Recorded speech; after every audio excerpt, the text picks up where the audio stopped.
Sipas një raportimi të publikuar nga Boldnews.al, Bashkia e Elbasanit ka miratuar në mënyrë jo transparente një kontratë të re me kompaninë publike Ecoelb, duke rritur çmimin për depozitimin e mbetjeve në landfill nga 2500 në 2600 lekë për ton.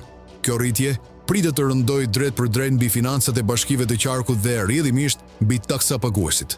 Në të njëjtën kohë, bashkia ka pranuar zyrtarisht se incineratori i Elbasanit është i jashtë funksionit, duke shmangur përmendjen e termit incinerim në kontratën e re.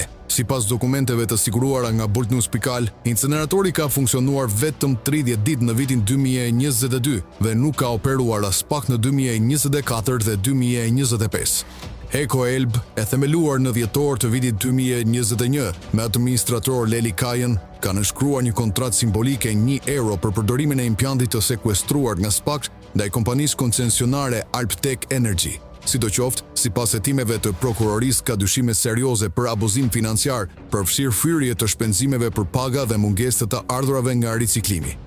Një analizë financiare porositur nga bashkia evidenton humbje të akumuluara prej mbi 52 milion lekësh, ndërkohë që nuk janë zhvilluar ankande për shitjen e mbetjeve të riciklueshme.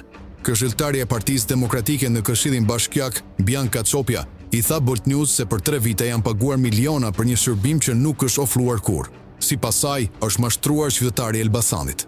Hetime për Ecoelb vazhdojnë, ndërsa ekzistojnë dyshime se shitjet e mbetjeve mund të jenë kryer në mënyrë të paformalizuar, pa procedura ankandi.